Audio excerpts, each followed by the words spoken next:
Okay, in this lesson we'll see how to import financial data. In order to import financial data, we will have to become confident with Pandas series. Okay, this part is designed for people who have never seen Python, so this will be the first impact with Python. I will not do a course on Python, I will not go into the details, however, some things need to be explained out, obviously. Okay, let's see.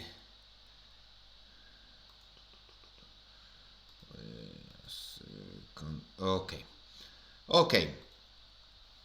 First of all, let's see. The first object that we see, I suppose that perhaps you're not familiar with programming, but at least you're familiar with some basic aspects, such as the concept of a variable.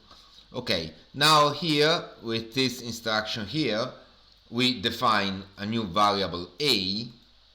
This variable, which is called an object, but I will call a variable just for you, contains a list of numbers. Okay, so the list of numbers in Python is enclosed by square brackets. And please locate on your keyboard the square brackets, in particular the people who have a Mac with a German keyboard, which is very terrible for parentheses. Okay, so whenever you have square brackets, you are defining a variable.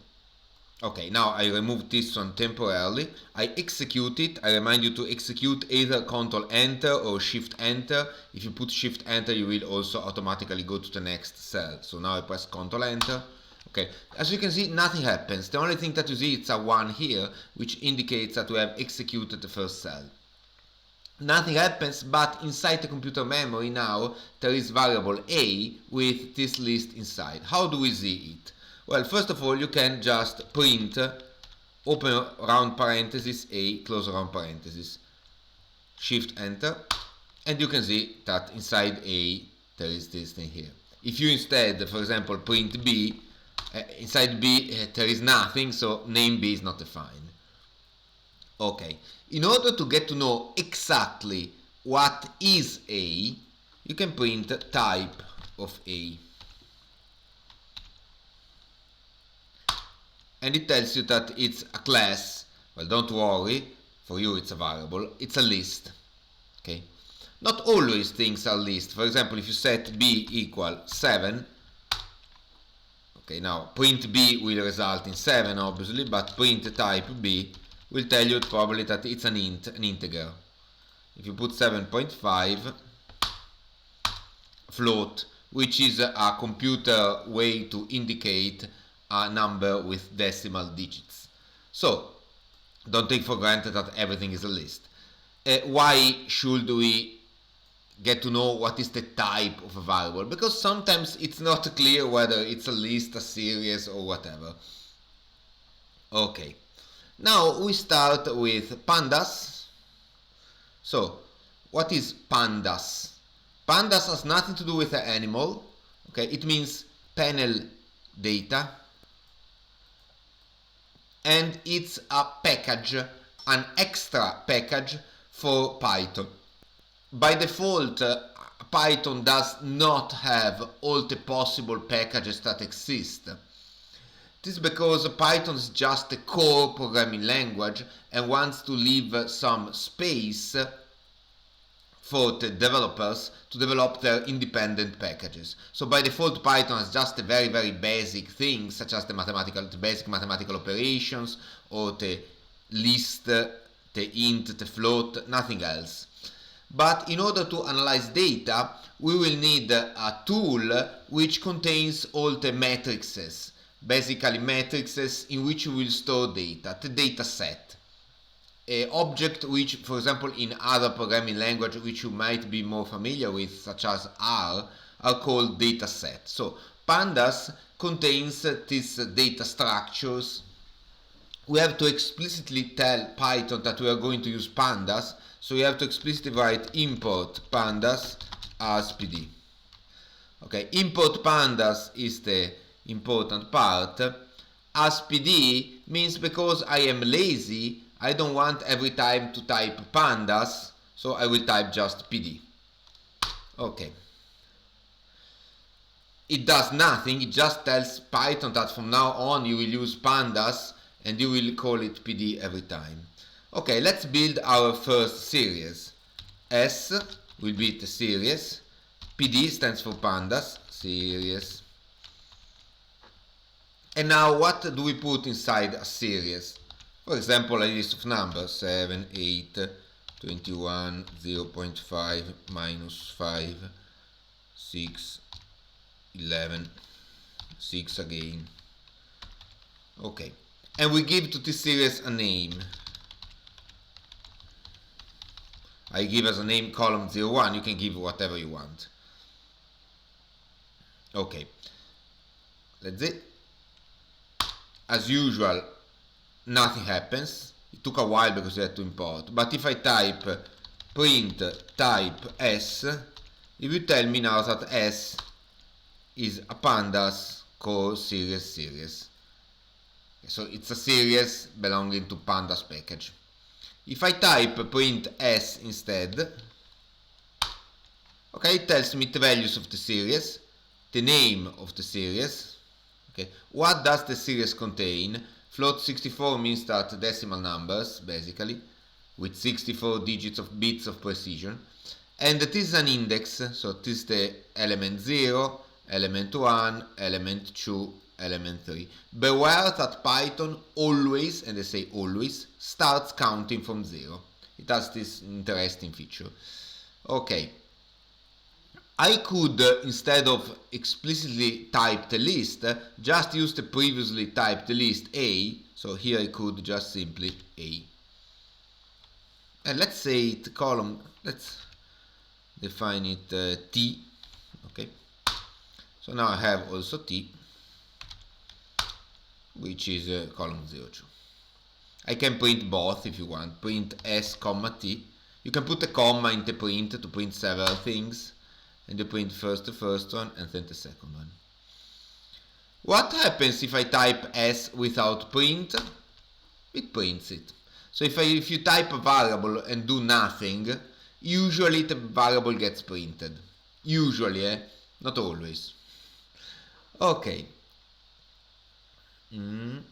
Yes. Let's see now. So now I have, let's reprint S here because I want to see it clearly. Okay. Now, suppose that I want to print not the entire series, but only the element in position 5, in position 4, which is the fifth one. Position 4 is the fifth one. First, second, third, fourth, fifth. So in this case, I print S of 4. So you can use the index here, this index here, to print just to get just a single element, minus 5. Okay, you can get even a list of elements. Look.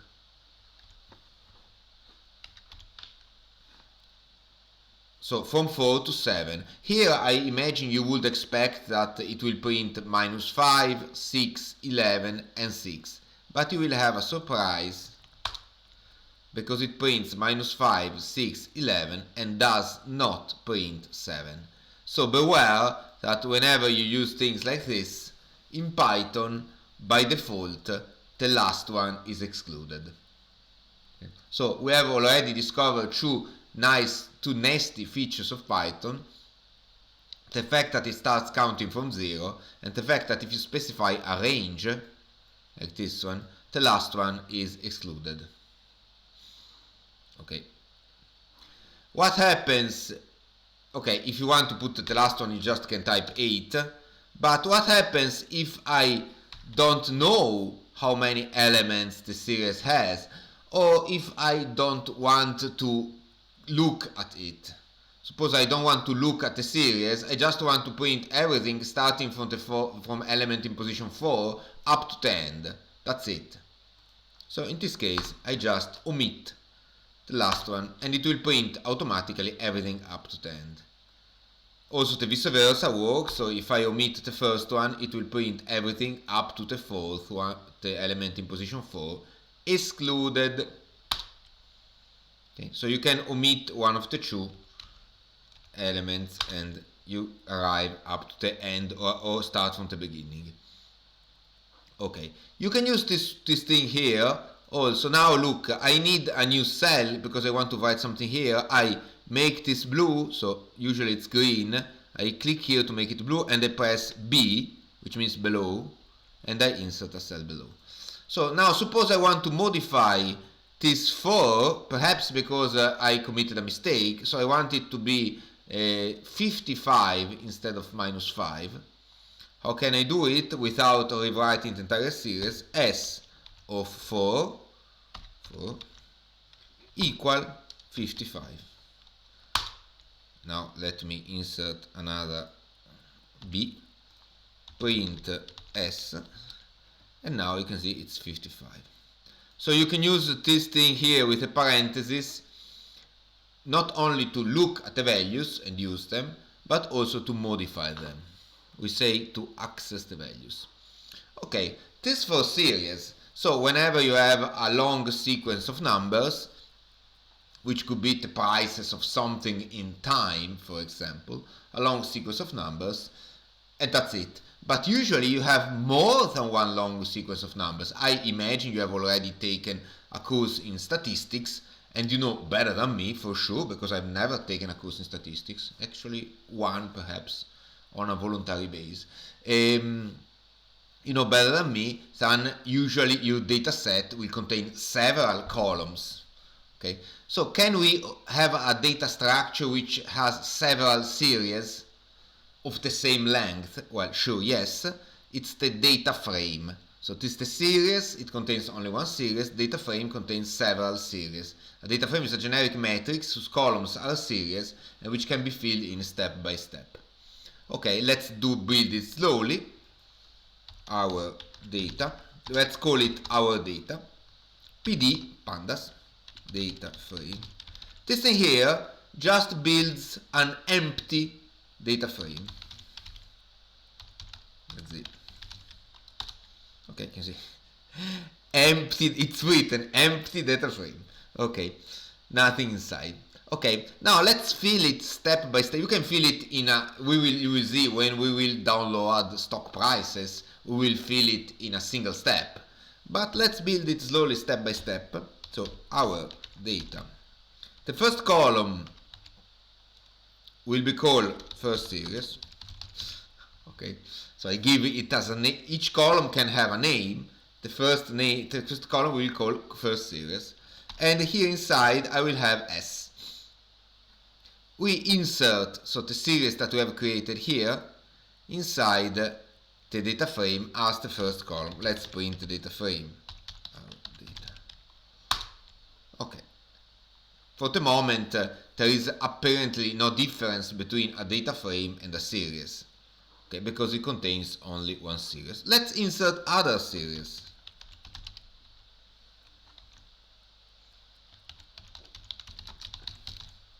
Here, look what I insert. I insert this thing here. The previous series multiplied by 2. And this is the first example of what in computer science we call vectorization. Usually, if you wish to multiply the elements of this series by 2, you should go through the series element by element, slowly, take each element, multiply by 2, and put it in a new series. Take the next element, multiply by 2, and put it in a new series. This is a sequential approach, so do the things step by step. In this course, since we'll have to handle big data, we learn to take instead a vectorial approach. So if we have to multiply all the elements by 2, we don't go through the series step by step, which is possible. It's possible. It's one of the standard things which I teach at the second lesson of any computer course. But we will instead take the entire series and multiply by 2. So in this way. Now let's insert another series, our data. Third series equal, for example, PD series. And let's put, I have to put the same amount of data. So how many I have? 7. 8. Okay, let's put some variations, otherwise it will look like an index. Okay, and now finally we print our data. Oop. Okay, you can see, and you can see this has been doubled, okay, in a single step. It is not only much more convenient for you to write, so you don't have to write all the 8 steps of doubling, but it's also much more efficient from a computational point of view, so the computer is much faster. Okay, now you can see that the print prints the data frame in this nice and good looking format. But I have even a better one. Look, if instead of using print, you simply type our data, you will have a surprise. Look, it will be printed much better. So usually, while for series there is no difference between printing and simply writing the variable name, for data frame if you print it will look a little odd. And if you just type the variable name, it will look much better. But pay attention, this works only if this one is the last instruction of the cell. So if I put it here at the very beginning, for example, okay, it will not produce anything. So it works only if it is the last instruction of the cell. Okay, now how can we get a series from a data frame? Well, you can get it through the name directly, as my comment suggests. For example, double first. Oops, sorry, but you have to use the square brackets. So, unfortunately, sometimes you have to use the square brackets, other times the round parentheses. Okay, I put some spaces here just to improve the readability, not because they are necessary. So, exactly as here, you could access an element specifying its index in square brackets, here you can access an entire series just specifying its name in square brackets. Hop, and you can see. You can also modify it. You can say, oh, data double first equal blah blah blah. Okay, another alternative is this one. I copy here. Okay. You can use iloc and then colon, and you will understand soon why colon, and specify the column number, in this case 1. So it will print column 1 of our data. Column 1 is this one, because remember Python starts counting from 0, so this is column 0 and this is column 1. So same thing, can you see? Okay, on the other hand, if you wish to extract a row of data, so for example this row 2, which is the third one by the way, okay, you can use iloc, print our data, iloc, and just specify the number of the row. Okay. In this case, however, the result is a series by itself, but in the horizontal direction. So in this case, it's a series with 3 elements. Okay. The indexes are the name of the series, first series, double first, third series. Okay, 21, 42, 3. So it's a series with this. It's a series in this direction, with this thing here as indexes. Okay. It works also if you specify a range. So for example, 2:5. Okay. The result is a data frame. Basically, in this case, have taken a sub data frame. So from this data frame, I have taken a sub data frame with this data here. So you can use ranges to limit, to focus on a certain range. And finally, to take a single element, for example, suppose I want to take this 110, I have to use iloc with 4 as row number and 1 as column number.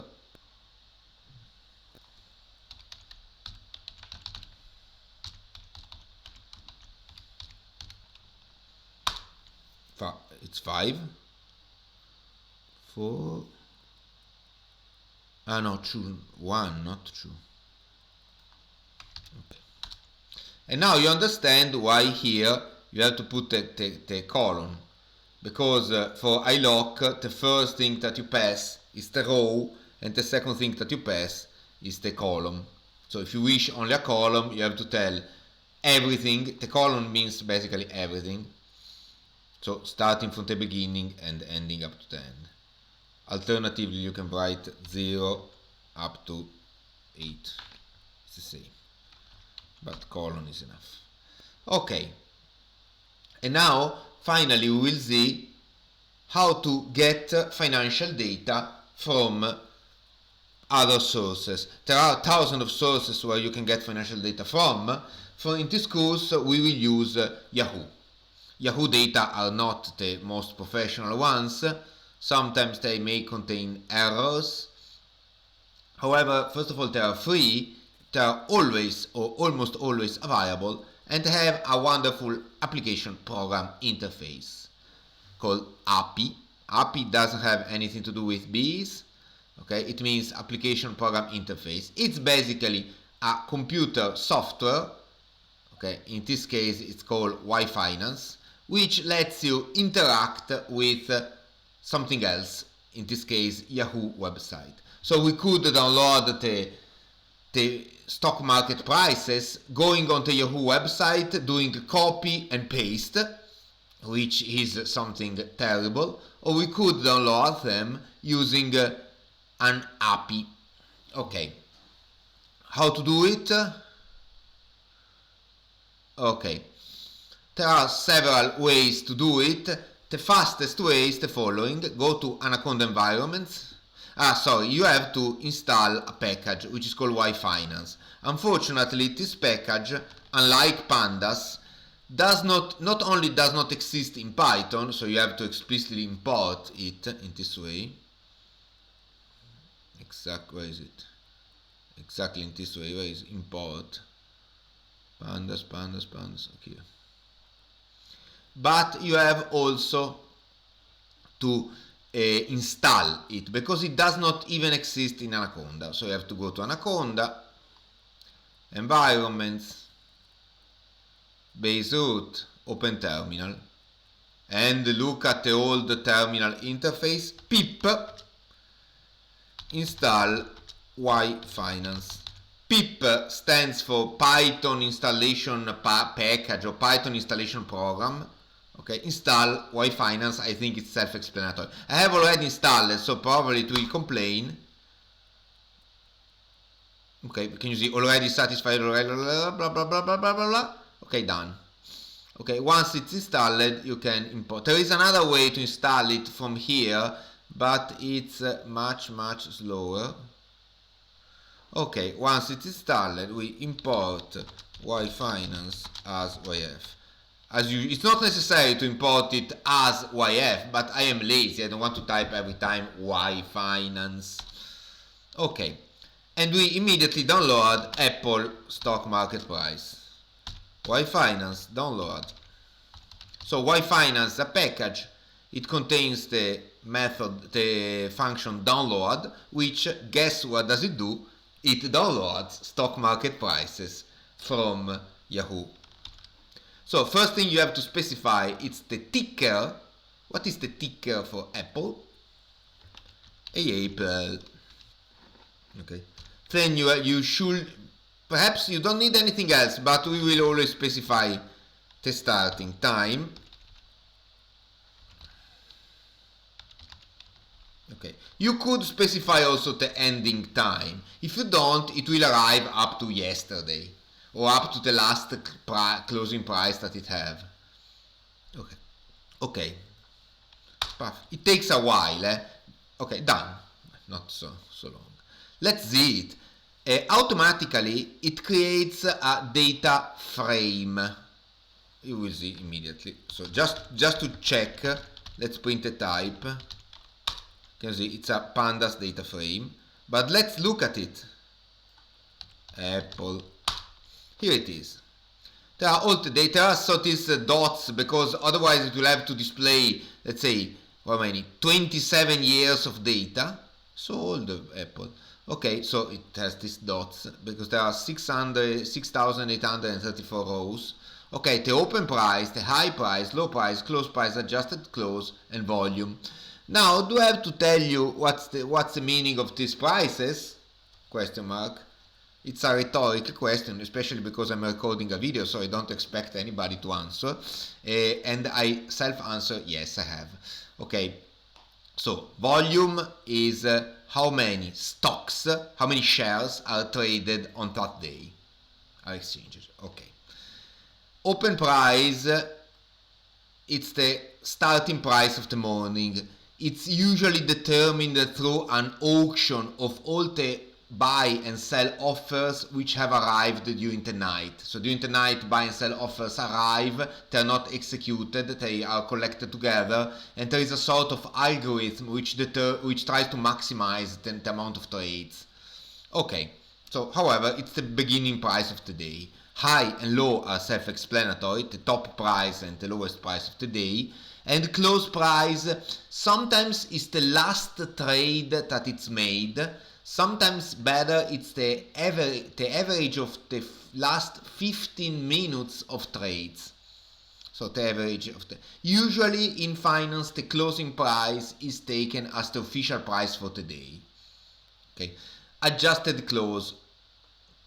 Adjusted close takes into account the fact that sometimes dividends are paid. Whenever you should know, especially the students of accounting and finance, that whenever a company pays a dividend, the total value of the company decreases because there is less money in the company. Okay, and also the value of the stock decreases because the day before the stock had the right to get the dividend. Once the dividend is paid, the stock doesn't have the right to get that dividend anymore. So by a technical and accounting reason, the value of the stock decreases, but the real value in the hands of the shareholders has not decreased because the shareholders have the dividend money now in hand. So if you look at the graph of the closing price, you will notice that sometimes there is a sudden bump down whenever the company pays dividend, but the company didn't go bad in that day, simply it has paid the dividends. So in order to correct this fact, there is the adjusted closing price. I don't like the fact how does Yahoo correct the prices. I think that the methodology is not correct. However, let's take it as a good one. You can see sometimes the difference is not too much because honestly, because Apple doesn't pay too many dividends. But sometimes for some stocks you will see that the difference be huge.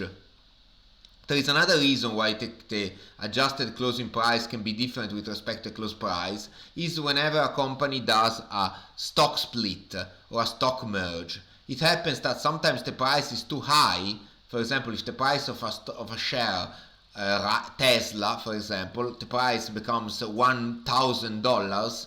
If the price is $1,000, small investors cannot buy one share anymore, and therefore they prefer to split the stock. So one share of Tesla now it's worth 10 shares of Tesla, which are $100 each one.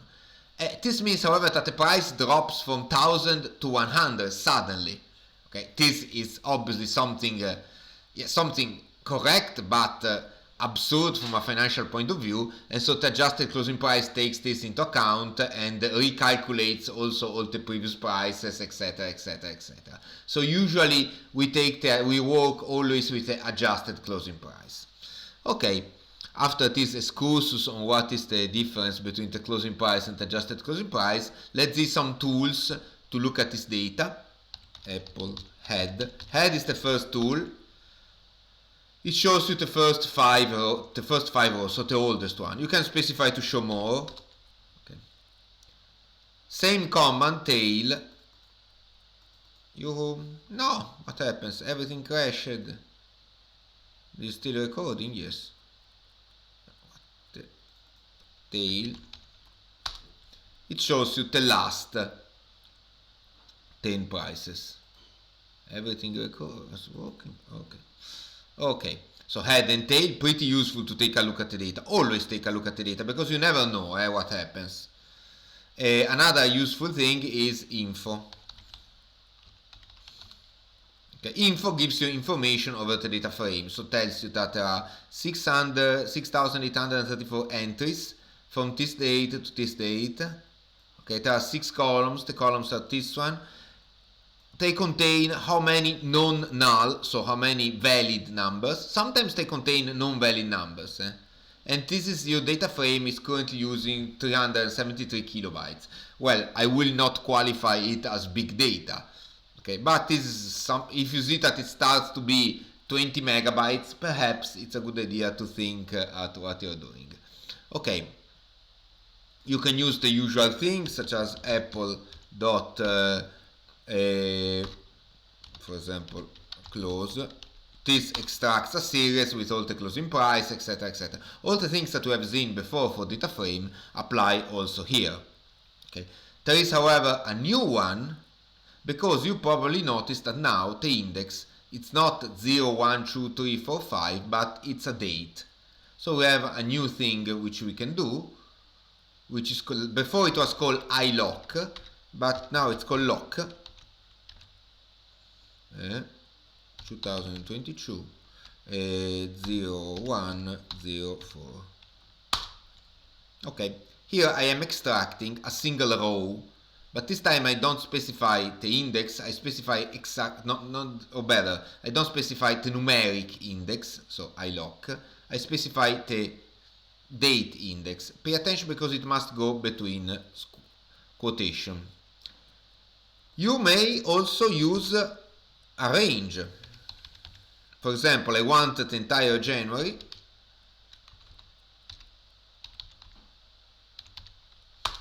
Here it is. Okay. So it understands. And I think it understands also something like this. Let's see. Yes. So lock, it's very versatile. I discover yourself how versatile it is. More than what you expect usually. Okay. So this is a way to extract data. We have an alternative API. Okay. It's Pandas Data Reader. You install it in this way. I have already installed it, so I won't show it. Better, let's do it because you never know. Perhaps I forgot to install. No, I have already installed it, I think. But let's do it. Edit, paste. Okay. It works more or less in the same way, but the import is different. Import. From pandas data. Pay attention that here there is a dash and here there is an underscore. Data reader import data as WB. Okay. So it's a little different because data reader, pandas data reader, it's not a package but a library, and from this library you have to import the package data as WB. Okay, and now we can download Apple data. Apple equal WB. I tell you also this one just in case Y-Finance stops working. Otherwise we will use always Y-Finance. Data reader. It's very similar, AAPL. The difference is that you have to specify the source, because the advantage of and start is the same. The advantage of data reader is that start equal is that it works also from other data sources. We will use only for Yahoo. I tell you also these alternative tools just in case in the middle of the course, as it happened some years ago, Yahoo stops working. So I tell you also this alternative thing, and you will see that putting an alternative data provider here usually works. Okay, it's the same, and now you can see that Apple. Okay, can you see? It should also have the same prices, by the way. Okay. Now let's see how to import data for several stocks. So in this case, we have imported data from one stock only. Okay. So how to import data from several stocks? First of all, you have to specify a list with the tickers. Let's call it tickers. So a list with the tickers. So we take Apple we take T, which should be AT&T, the telephone company, F, which if I remember correctly should be Ford, and General Electric, so some pretty standard companies. Okay, now my data equal Yahoo Finance download. Okay, you simply, instead of specifying a single ticker, you specify all the tickers. I specified always the start because the American stock market otherwise gives me data starting from the 19th century. Okay, however, whenever you download several stocks, you must specify which column do you want, and I will show you later why. So, how? In this way, open square bracket, open quotation, okay. So in this way you specify which column do you want. If you don't, it will download all the 6 columns for all the 4 stocks. So you have a data frame with 24 columns. But let's see. I will do it without, and you will see the result. Takes a while. And you can see it's a data frame with adjusted close for Apple, Ford, General. I mistyped Apple. Okay, adjusted close for Apple, Ford, General Electric, AT&T. Close for Apple, Ford, General Electric, AT&T. High for Apple, Ford, General Electric, AT&T. So it's a little difficult to use it then. So most of the time you will want ADG close. Okay. Okay, this is what you will want. Only one of the price types for all of them. Okay. Okay, so you can see very easy peasy. Nothing special, nothing strange. There is a ton of alternative data providers which can work with Python API, in particular with Data Reader API. So you just click here, you get a list. These are all data providers. Unfortunately, now many of them are starting to require you a key. In order to get the key for many of them, you need a completely free subscription, but you need a subscription, then you need to get a key. You need to pass the key every time you make a request, such as this one. For example, here you pass the key. Okay, you have to look at the help how to do it. We'll just take a look at the Fred. Fred is not the name of your friend, but means Federal Reserve Data, the American Federal Reserve. Okay, so let's take a look at, as usual, well, I suppose that you have already imported data from Pandas Data Reader as WB. So we download, for example, the American GDP. The reader. So you can see the advantage of Data Reader is that the syntax is always the same, and you specify the source, data source. Okay, and the start as usual. Well, we start, this time we start from 1940. Okay, let's see if it works. It works, let's see, GDP. Okay, it starts from 1947 and it's each quarter. Yes, because this is better, because this is 1/4. You have to check whether 1/4 means April, May, June, or it means the previous quarter. Probably it means April, May, June. So this is January, February, March of 1947. Okay, the gross domestic product. Okay, so we don't see any other, not because they're not interesting, because you can see there is a lot of them, even from the Nasdaq or whatever, but because many of them require, for example, IEX require the API key. Okay, so require you to subscribe to the website, etc., etc. Okay, export and import. How to export this data and how to import the data in case. We will analyze 2 cases of export-import towards a CSV file, comma separated value, which is the standard text file, and towards Excel, so the 2 standards, let's say. CSV is the real standard. Excel is probably the most used file for quick data analysis. Okay, so we need to get a data frame. Let's see, do I have a data frame in A? I don't remember anymore. No, I have a series. Well, I have our data perhaps. Yes, our data. Yes, a small data frame. Let's work with this one. Okay. So first of all, make sure to have a small data frame. Now, first of all, I will write a CSV file containing this data. So, oh, even not this one. Let's use the stock prices, my data. So my data. Okay. So my data dot to CSV. Okay, so very simple, dot to CSV, comma, separated value. It's a format of text file which I hope you have seen, at least to my student at the bachelor I always showed. Okay, now you have to specify where do you put the file, and you have to specify the absolute path. Okay, so here Mac users have a big advantage, because Mac users just simply specify the path.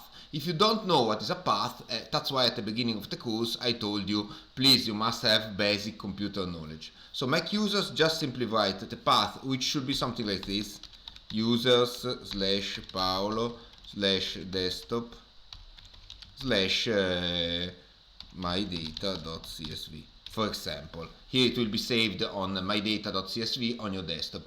Okay, if you have the standard Mac file system. If you have alternative bizarre things, I don't know. Windows user instead usually specify the disk, which is C : okay, / users / Paolo / desktop. The slashes are in the other direction. Unfortunately, having the slashes in the other direction somehow confuses Python, so it's better to put before the quotation an R. Okay, which means, Python, don't break my beep, and please interpret the backslashes as you should. Okay, so this is the standard path for Windows. If you have 2 disks, perhaps it's D, but you should know very well which is the path of your desktop, I hope. Okay, now I'm on Windows, so let's go open them. Saved. Are they really there? Oh, but wait, there's a mess. Okay. So I open it. It has this strange icon. Don't worry, because I have a different configuration, because I'm not a normal person. Here it is. Okay.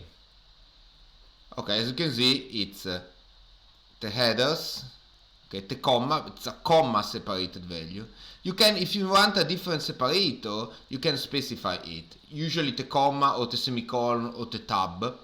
If you want a different decimal symbol, perhaps you can specify it. I don't think so, using the comma instead of the dot, but perhaps you can. But for sure the decimal separator can be changed. Oh, oops. Okay. You can always look into help, Python pandas to CSV, and you find all the instructions, all the documentation. So whenever you want to expand something and you feel that it's obvious that there is a separator, the default is the comma, but you can use, okay, missing data representation, float formats, header, whether you want a header or not, whether you want the index or not, etc., compression, and a lot of things. Okay, now how to do the vice versa. So I have a CSV file and I want to import it. I will import the same one, so it's done in this way. My data 2, so I import in another one, equal pandas read CSV. Please don't write my data 2 dot read CSV, because my data 2 doesn't exist in this moment. So you cannot write something like this, because my data 2 doesn't exist, so you have to create it. Okay. And here you just specify the path, which will be the same, obviously. Okay. in case you have modified a separator with a correct separator, etc, etc. Let's check. Oops. Yeah, it's it. Okay, now to Excel. Ah, wait, no, it's not it. Look, it's different. Can you see? What is the problem? The problem is that read CSV has interpreted the first column as a data a column full of data, and not a column which should contain the index. The first column should contain the index, because the dates are not standard data but are an index basically. So you should tell him there are two possibilities. One is to fix it now, and you fix it now in this way with set index, and you specify which column contains the index, date. So you tell, well, column date doesn't contain data but contains the index. And let's see. Okay, now it's correct. Another alternative, however, is the following. I retake the wrong file. Okay, let's check. Yeah, okay, it's wrong. Okay, another alternative is directly when you take the file, specify here, comma, index col equal date. Okay, and in this way you immediately import it correctly. So when you import a file, if one of the columns is the index and not standard data, please tell him. Okay, now let's clear it up.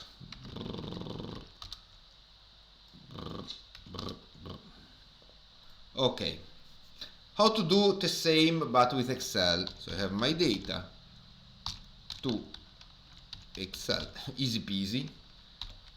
I specify the path. Pay attention that the path must be an Excel file, so XLS. Let me think, does it work also with the new format XLSX? Shh, silence please. Done. Yeah, it works. And if you instead write XLS, perhaps it gives you a warning. Let's see. I want to also to try with XLS. My data bis XLS. Yes, it gives you a warning. So it's not happy to save things on the old format. It's still working. Whenever you see the asterisk, it's because it's still working. DD. Okay, let's see whether it's there or not. Oh, but here it is. Let's see. Okay, correctly, yes. Very well. Okay, clearly if you have really big data, Excel is not the best tool. Now I deleted the second one. Okay, now let's do the vice versa. So let's call it my data 3.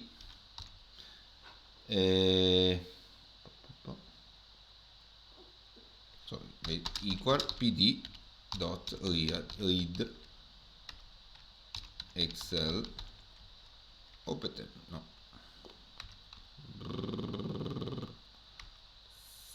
Okay. Op.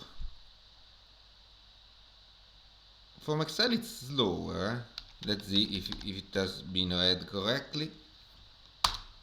Okay, usual problem. We have to specify the index column. So we'll redo it with the right index column. Let's wait. When you see the asterisk, it means that the computer is thinking. Okay, fine, very well. And this lesson is over. Goodbye.